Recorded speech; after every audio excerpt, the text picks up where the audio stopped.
अब इस चर्चा में भाग लेंगे माननीय सदस्य doctor Janakraj ji.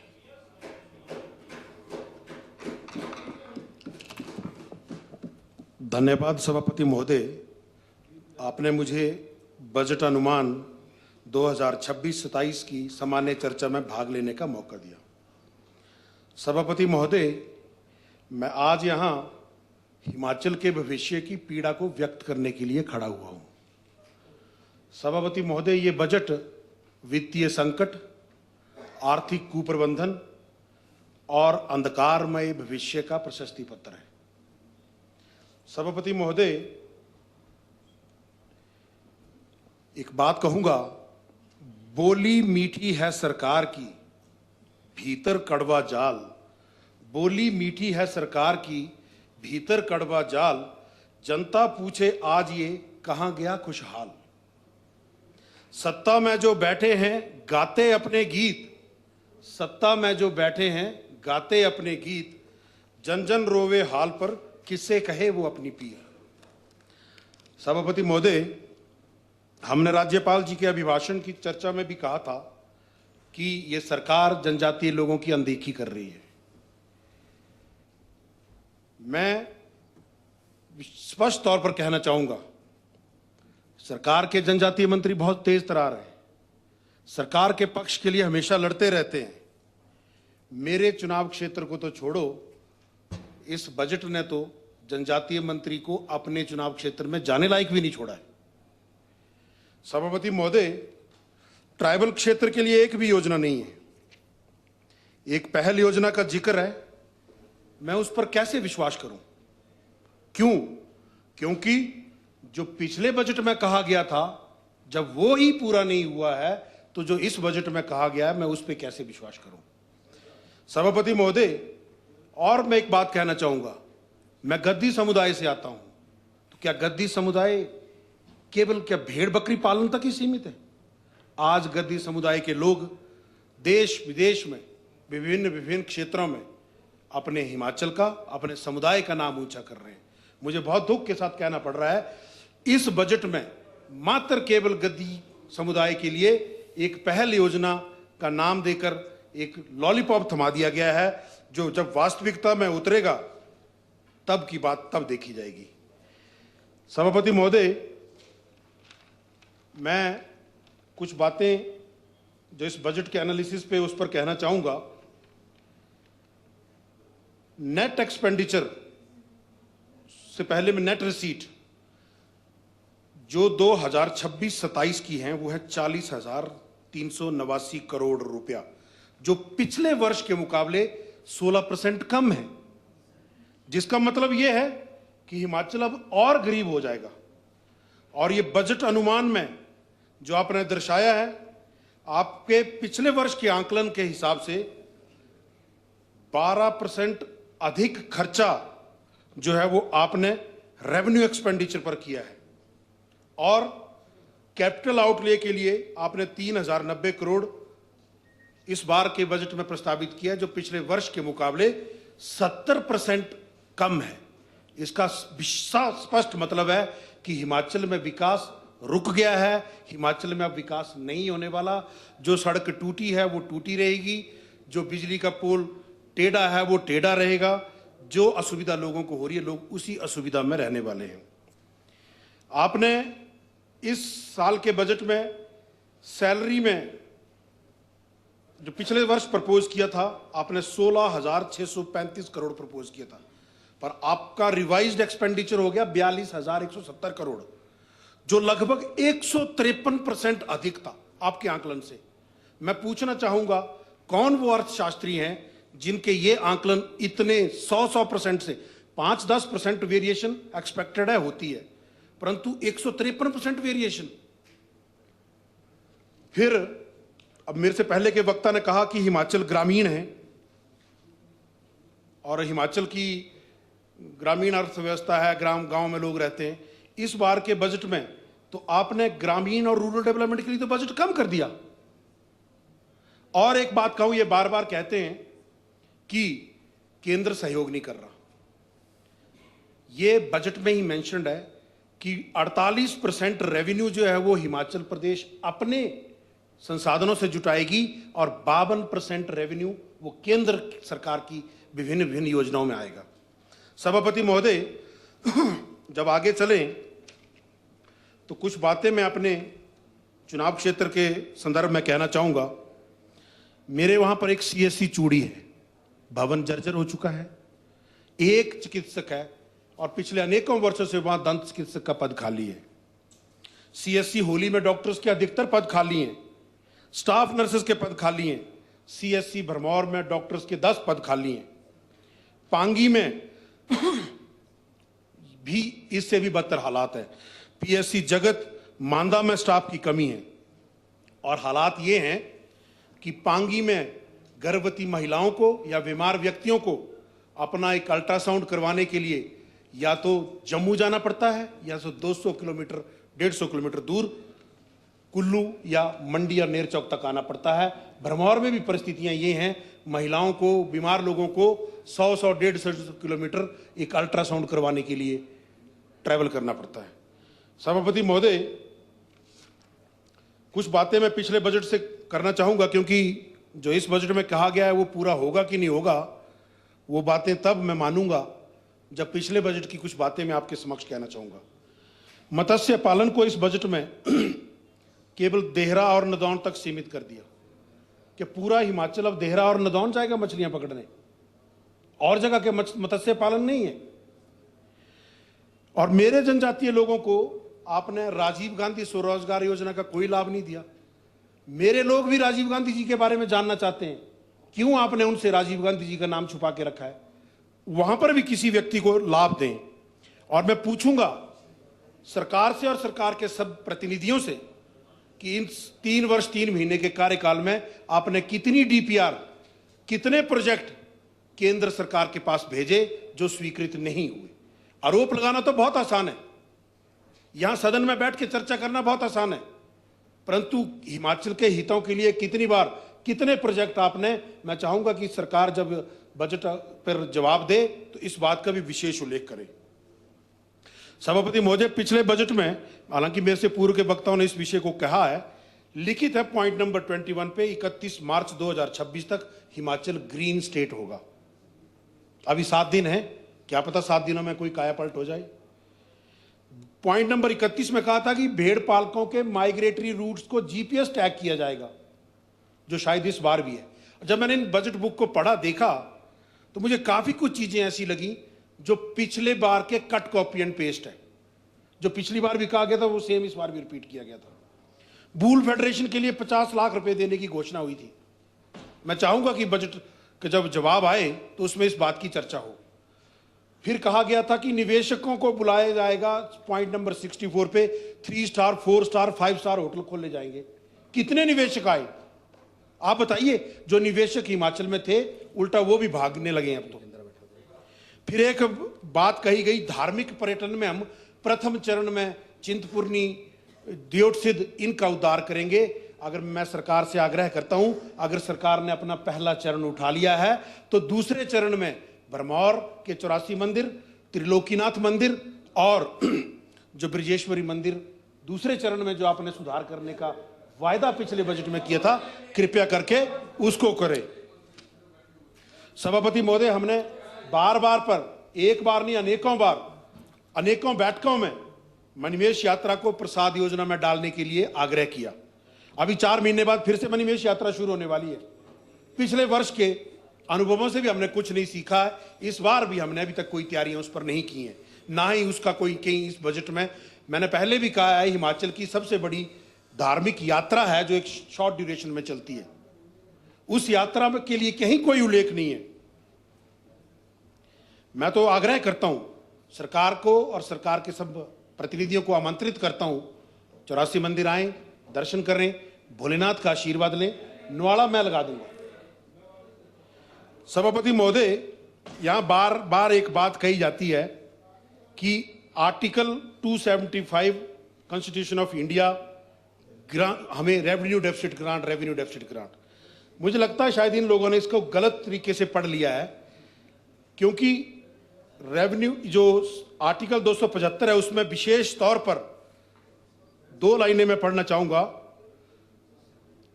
The state, with the approval of Government of India, for the purpose of promoting welfare of tribal in the state or raising the level of administration in the tribal areas, therein to that of the administration of the rest of area of the state. क्या ये संतुलन मेरे चुनाव क्षेत्र में है, जहां पर मैं बार बार प्रत्येक बैठकों में कहते आया हूं कि अधिकारियों के पद खाली हैं, ये विकास की बातें कर रहे हैं, किसान की सुविधाओं की बातें कर रहे हैं, ये बढ़ाने की बात कर रहे हैं, परंतु लोग जाएं तो जाएं किसके पास? अपनी समस्याओं को लेकर या सरकार की किसी योजना का लाभ लेने के लिए अगर उनको जाना है तो किसके पास जाएं? क्या कुर्सी टेबल के पास जाएं?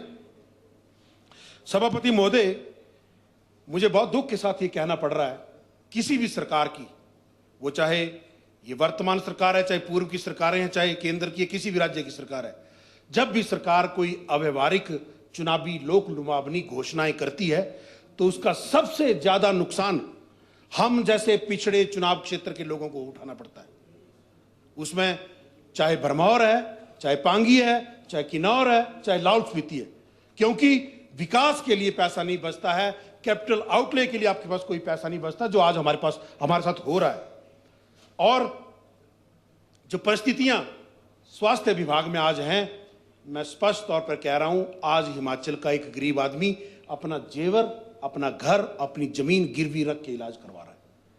आप परिस्थितियां पता करें, पिछले 1.5 साल से आईजीएमसी शिमला में कार्डियक सर्जरी बंद है।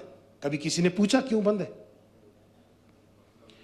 मैं इसी सदन के माध्यम से मैं अपने चुनाव क्षेत्र के एलमी, कलौंस, गिरड़, ग्रौंडी, कैला, ज्योटी, धार, गरोड़ा की गुआड़, कुंडी, अंदरौंद, प्यूरा, मंडारा, समोट, सिरना, दाड़वी, लकड़ा, कीड़ा, रामबो, कुलाल, चसक बटौरी के सब लोगों से कहना चाहता हूं कि आपको सड़क की सुविधा नहीं मिलने वाली है, क्योंकि सरकार के पास पैसा ही नहीं बचा है, क्योंकि सरकार बजट में खुद स्वीकार कर रही है कि जितना हमारे पास पैसा है, जितना हम पैसा कर्ज से और अन्य संसाधनों से जुटा रहे हैं, उससे ज्यादा पैसा हमें अपना कर्ज चुकाने के लिए चाहिए। स्वास्थ्य का यह हाल है, बड़ी बड़ी मशीनें खरीदने पर जोर दिया जा रहा है, मूलभूत सुविधाओं की कमी है। अस्पतालों की भीड़ कैसे कम हो, कैसे मरीजों की प्रतीक्षा सूची कम हो, कैसे मरीजों को सम्मानजनक तरीके से निजता के अधिकार का हनन न होते हुए इलाज मिले, इस पर कहीं कोई बात नहीं है। बार बार एक बात कही जा रही है, रोबोटिक सर्जरी। हिमाचल प्रदेश में रोबोटिक सर्जरी की बड़ी बार बार हर प्रत्येक सदन और प्रत्येक जगह इसकी चर्चा हो रही है। मैं बताना चाहूंगा सभापति महोदय, पेशे से चिकित्सक हूं, इस नाते इस विषय पर जानकारी रखता हूं। एम्स दिल्ली जो देश का सबसे बड़ा स्वास्थ्य संस्थान है, जिसका वार्षिक बजट लगभग 5,500 करोड़ रुपया है, इतना बजट तो पूरी स्टेट का स्वास्थ्य का नहीं है। इस बार हमारा 2,861 करोड़ रुपया है। हमारे स्टेट के पूरे हेल्थ बजट से लगभग 2 गुना बजट एम्स का है। एम्स ने भी नवंबर 2024 में एक रोबोट खरीदा, वो भी ट्रेनिंग पर्पस के लिए, और यहां बात की जा रही है कि हम जिला स्तर तक रोबोटिक सर्जरी को ले जाएंगे। इसके पीछे क्या कारण है वो सब जानते हैं। इसके बाद मैं बात कहूंगा,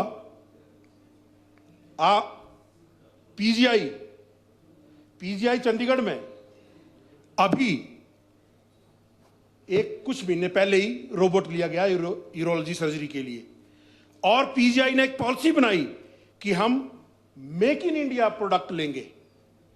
सरकार कोई भी हो, किसी भी विचारधारा की हो, परंतु कोई भी सरकार भारत के संविधान से ऊपर नहीं है।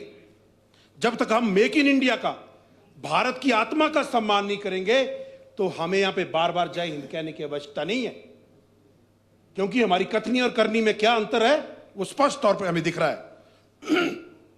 सभापति महोदय, कागज ऊपर राज है, नीचे सूखा गांव। कागज ऊपर राज है, नीचे सूखा गांव। कबीर कहे सरकार से, कहां गया वो ठाव। आज हिमाचल डेब्ट ट्रैप में फंस गया है।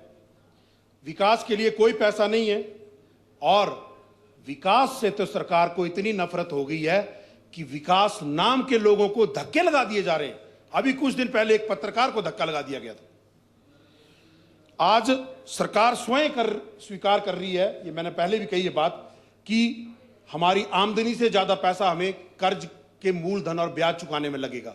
तो मैं सरकार से पूछना चाहता हूं, कैसे सड़कें बनेंगी, कैसे विकास होगा, कैसे अस्पताल सुधरेंगे, स्कूलों की व्यवस्था कैसे सुधरेगी।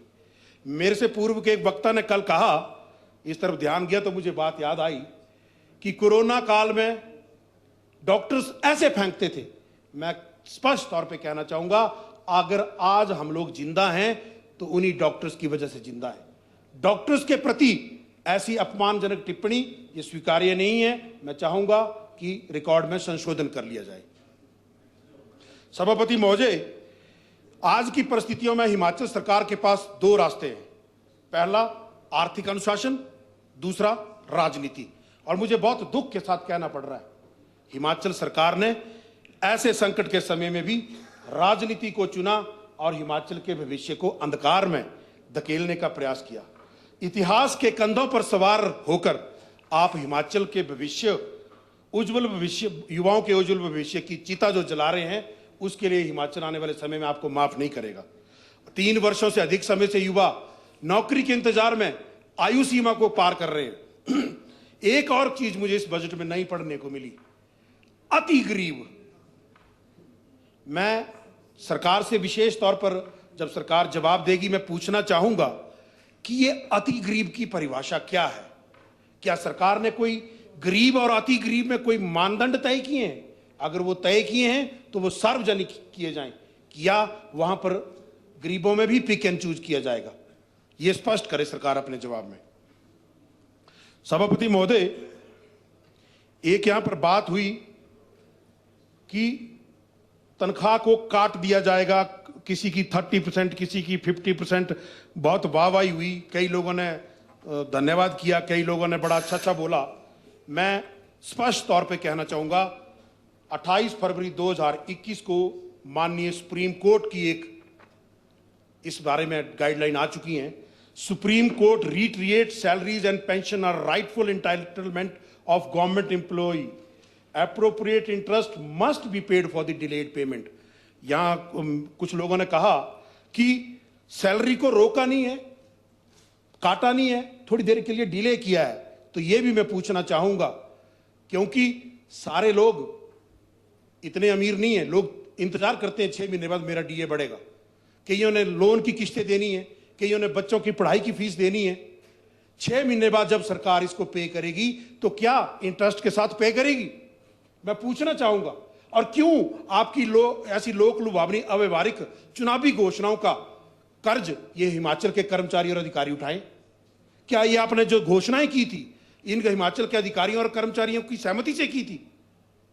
ये तो बहुत आसान होता है कि भाई इनकी सैलरी काट दो, उनकी सैलरी काट दो। उनका घर कैसे चलता है, गरीब लोगों को कैसे दिक्कत हो रही है, उस बात पर आप चिंता नहीं की आपने। सभापति महोदय, रहीमन कहत मुख्यमंत्री से सुन लीजो सरकार, बिना जमीनी काम के झूठे सब प्रचार। और बातें तो बहुत सारी हैं। एक बहुत बड़ा बजट यहां पर पेश किया गया है, जिसमें बार बार ये कहा गया कि इतने पेज का है, उतने पेज का है। तो मैं तो केवल इतना ही कहना चाहूंगा कि एक बात ने मुझे बड़ा अचंभित किया, हिमाचल में प्रति व्यक्ति आय बढ़ रही है। हिमाचल, इसका मतलब है हिमाचल के लोग अमीर हो रहे हैं, परंतु हिमाचल गरीब होता जा रहा है। इसका कारण जानना चाहूंगा। सभापति, मुझे बस आखिरी पृष्ठ पे आ रहा हूं। रहीम जी कहते हैं, अपनी पहुंच बिचारी के, रहीम जी कहते हैं, अपनी पहुंच बिचारी के कर्तव्य करिए दौर, तेते पांव पसारिए जेती लांबी सौर। और आपने इस चादर में मित्रों को तो ढक लिया और पूरे हिमाचल को इस चादर से बाहर कर दिया। सभापति महोदय, एक कहावत है जो हमारे हिमाचल में कही भी जाती है कि पल्ले नहीं धेला तो चढ़ना रेला। पैसे हैं नहीं हमारे पास, फिर हम बात कर रहे हैं कि हम ये भी कर देंगे, हम वो भी कर देंगे, हम ऐसा भी कर लेंगे, वैसा भी कर लेंगे। सभापति महोदय, जब जेब खाली हो तो अपनी घोषणाओं का बोझ जनता पर नहीं लादना चाहिए। पहले व्यवस्था संभालें, फिर हम विकास की बात करें। और सत्ता पक्ष की ओर से ये बजट का जो समर्थन करने का जो ये भाषण ये लोग दे रहे हैं, ये बजट का समर्थन नहीं है, ये इनकी राजनीतिक विवशता है। और ये जो तालियां ये जो बजा रहे हैं, ये तालियां इनकी वफादारी की तालियां हैं। अध्यक्ष सभापति महोदय, मैं आपसे आग्रह करता हूं, अगर सत्ता पक्ष को आप ये अनुमति दें, इनको बोलने की आजादी दें, तो इस बजट की खामियां सबसे पहले यही लोग गिनाने वाले हैं। परंतु इनकी तो मजबूरी है, प्लीज बाइंड अप, प्लीज। इनको तो समर्थन करना है, क्योंकि अगर आज भी आप अपनी अंतरात्मा की आवाज नहीं सुनेंगे तो आने वाले समय में इतिहास लिखेगा कि आपने अपनी सत्ता के प्रति वफादारी साबित करने के लिए हिमाचल